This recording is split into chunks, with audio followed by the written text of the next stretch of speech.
indiscutablement une des valeurs de base de notre réflexion. Elle fait partie intégrante de tous les systèmes européens, en ce qui concerne les assurances, les pensions, les maladies, etc. Tous ces systèmes reposent sur le principe de solidarité, et cette solidarité, elle ne doit pas être envisagée uniquement sous l'angle financier. On doit accorder autant d'importance à la coopération, à la compréhension mutuelle, à la coexistence des générations, puisque quand on regarde la structure démographique de l'Europe, on s'aperçoit que la solidarité entre les générations est plus importante que jamais, puisque les solutions existantes ne peuvent plus assurer à tous les citoyens une santé et une protection sociale appropriée. Et pourtant, ce sont ces éléments qui sont les garants de la stabilité politique et sociale de toute société. Donc on doit imaginer des systèmes nouveaux, ou en tous les cas complémentaires. Et là, je pense que vous ne me contredirez pas trop, par rapport à ces changements, la famille, cellule de base de la société, doit rester le lieu privilégié où s'exerce cette solidarité entre les générations. Solidarité sociale, culturelle, solidarité matérielle, même si elle se renverse parfois. L'apport entre les générations doit être envisagé de manière réciproque.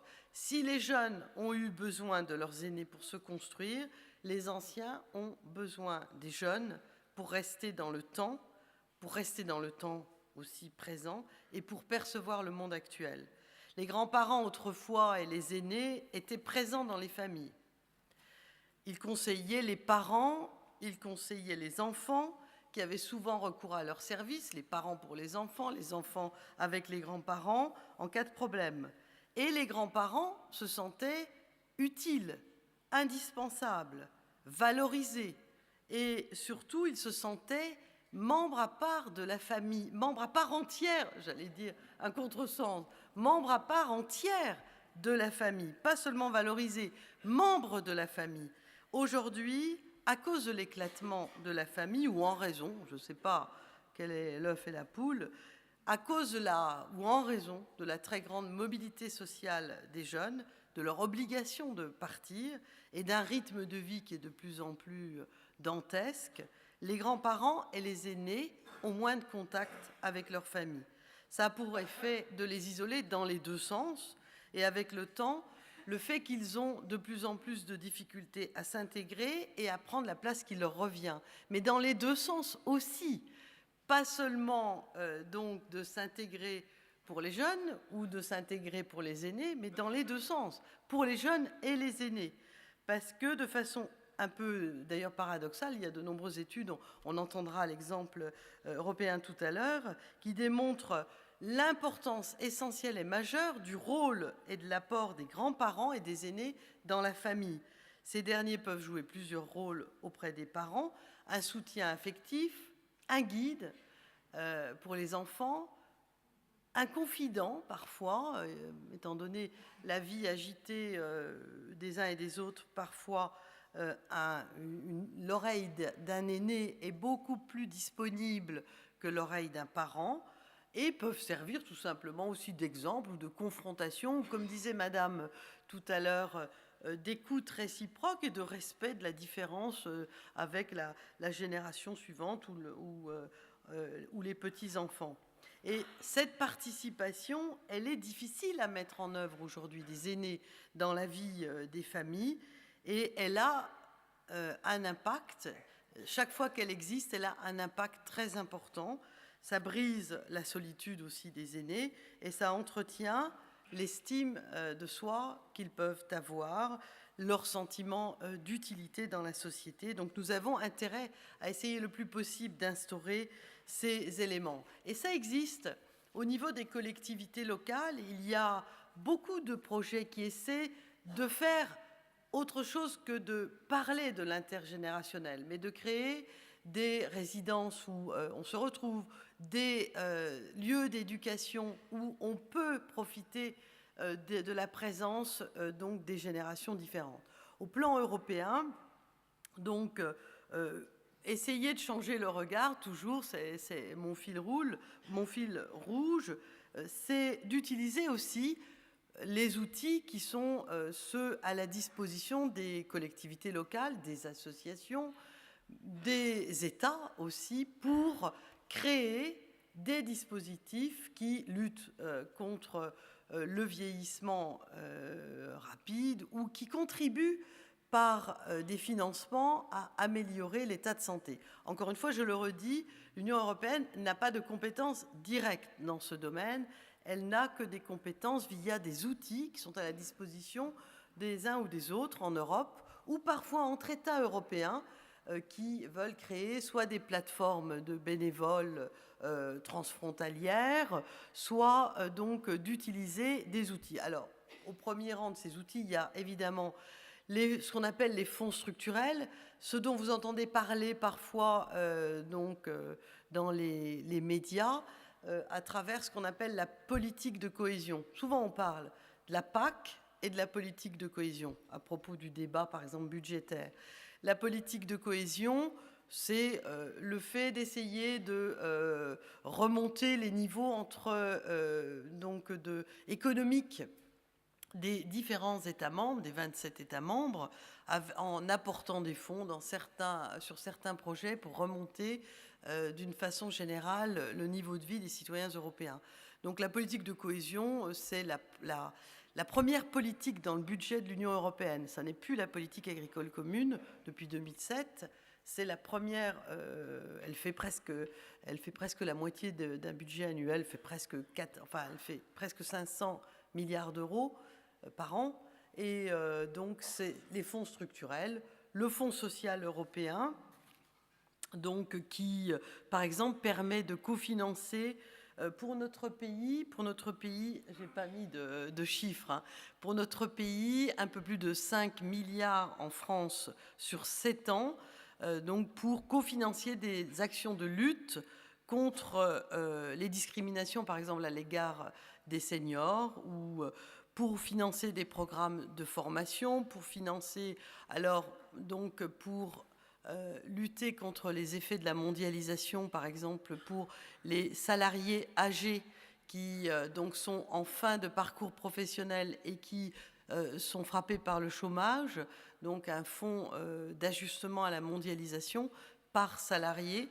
Tout ça est financé avec du Fonds social européen, et pour notre pays, donc ce FSE, on l'appelle comme ça, c'est un fonds très important de plus de 5 milliards. Et puis, donc, il y a un fonds européen que vous connaissez peut-être. C'était l'ancien FEOGA.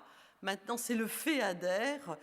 C'est le Fonds européen d'aménagement et de développement rural, que vous connaissez, je pense. Le mouvement doit le connaître, qui est un fonds qui permet de financer des actions aussi, en ce qui concerne le cadre de vie, par exemple, en milieu rural, avec des dispositifs et des lignes particulières sur l'inclusion sociale des personnes, des personnes âgées, et qui sont, par exemple, souvent plus facilement isolées en milieu, plus facilement isolées en milieu rural qu'en milieu urbain. Encore que l'isolement en milieu urbain, moi je viens d'une ville, et donc on croit que tout le monde s'entraide, et en fait parfois les personnes isolées seules ne voient personne toute la semaine alors qu'elles habitent dans une grande ville, etc.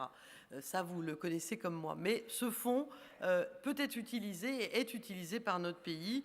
Aussi, c'est un fonds de 6,5 milliards pour la France seulement déjà, qui peut être utilisé. Il y a toute une série d'exemples. Je vais, pour conclure, terminer par des exemples très concrets et très récents en ce qui concerne l'activité ou l'action de l'Europe en direction de la lutte contre le vieillissement prématuré. On a des actions dans le domaine de la santé avec des financements très importants sur des programmes de recherche spécialement de recherche médicale, sur la maladie d'Alzheimer, sur la lutte contre le cancer, sur la lutte contre les maladies cardiovasculaires et donc les problèmes de tension, sur le diabète. Il y a toute une série de fléchages de financement de notre Union européenne sur ces programmes de recherche médicale, où le vieillissement de la société européenne est considéré comme une priorité et qui permet d'articuler les actions autour de partenariats européens de recherche et d'innovation pour lutter contre tous ces méfaits et pour aussi permettre donc aux Européens d'être en meilleure santé.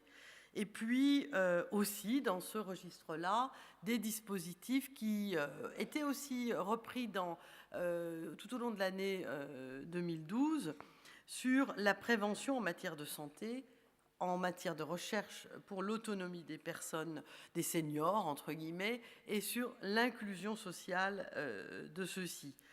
Enfin, un domaine peut-être spécifique, mais qui est très important pour cette thématique en Europe, c'est le transport. Dans le domaine des transports, il y a beaucoup de textes qui portent sur le droit des passagers en matière de transport pour les personnes à mobilité réduite. La condamnation récente, peut-être l'avez-vous vu, d'EasyJet, qui avait refusé l'accès à bord de personnes qu'elle considérait comme non accompagnées en étant handicapées, en avançant de fausses raisons de sécurité. Donc il y a maintenant du droit positif communautaire qui permet de défendre le citoyen européen face donc à des mauvaises pratiques. Et puis, en vigueur depuis avant-hier, donc c'est vraiment l'actualité toute chaude, vendredi 1er mars, le règlement sur les droits des passagers des autocars et des autobus. Certains sont peut-être venus en autocar, non. De l'Hérault, sûrement pas, mais... Donc, toute une série d'éléments de protection donc à l'égard de la garantie des passagers seniors, etc. Alors, je ne parlerai pas de la formation professionnelle. L'idée, c'est cette idée de protection qui intègre toutes les politiques publiques de l'Union européenne, qui est l'idée qui anime l'espace du Parlement européen face au Conseil, qui est parfois dans des batailles homériques sur proposition de la Commission, puisqu'en fond, on a trois grands piliers. Je conclurai par cela.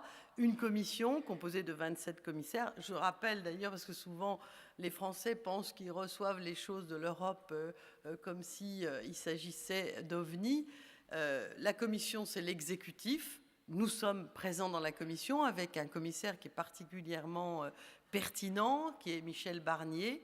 C'est notre Français au sein de la commission. Il a en charge le portefeuille du marché intérieur, c'est-à-dire de l'harmonisation et de la finalisation du marché intérieur, c'est-à-dire les problèmes du plombier polonais. Vous vous souvenez de cette... alors qu'il n'existait pas, qu'il n'y avait plus de Bolkestein, enfin bref, on en reparlera si vous voulez. Et puis ensuite le Conseil, qui représente les États, donc avec les 27 États, avec un président tous les 6 mois. Ça, c'est un peu compliqué parce qu'on est tout le temps en train de changer de président. Puis un président pour 2 ans et demi, en même temps qu'on a un président tous les 6 mois du Conseil. C'est l'Irlande qui est présidente du Conseil. Et c'est M. Van Rompuy qui est président pendant 2 ans et demi. Et M. Barroso qui est président de la Commission. Donc la Commission, c'est l'exécutif. Elle lance les textes. Le Conseil, c'est la représentation des États.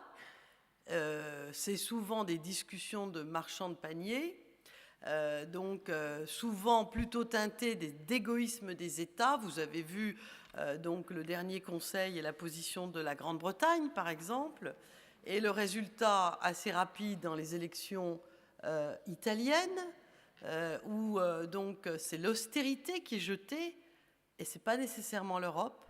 Donc il faut réfléchir à ne pas désespérer le peuple européen. Et puis le troisième pôle, c'est justement le peuple européen, c'est le Parlement qui représente le peuple européen, donc dans une seule assemblée. Donc sachez pour conclure, Et donc, peut-être en vous proposant, pour une autre occasion, de venir au Parlement européen, alors pas un aussi grand groupe, parce que ça ne sera pas possible, mais pourquoi pas. Moi, je dialogue très régulièrement avec les évêques du Grand Est qui viennent travailler avec nous les textes qui concernent le débat européen. Et donc, donc une fois, ils viennent au Parlement et ensuite on va l'évêché. C'est très monacal, mais c'est toujours très, très intéressant. Et nous sommes toujours, ils nous rassemblent avec des sensibilités politiques différentes pour que le débat soit constructif. Donc, pour conclure, en vous invitant à venir, mais par petits groupes au Parlement européen, donc sachez, encore une fois, qu'il existe, pas seulement depuis l'année 2012, mais une volonté véritable de considérer que le regard apporté sur les retraités dans notre société est un regard positif, valorisant, un regard utile à l'ensemble des parties prenantes de notre société pour tout faire pour réussir à trouver une cohésion de nos sociétés et de notre société européenne entre les États membres, entre les citoyens européens et surtout entre les générations, et ne pas considérer, en découpant les individus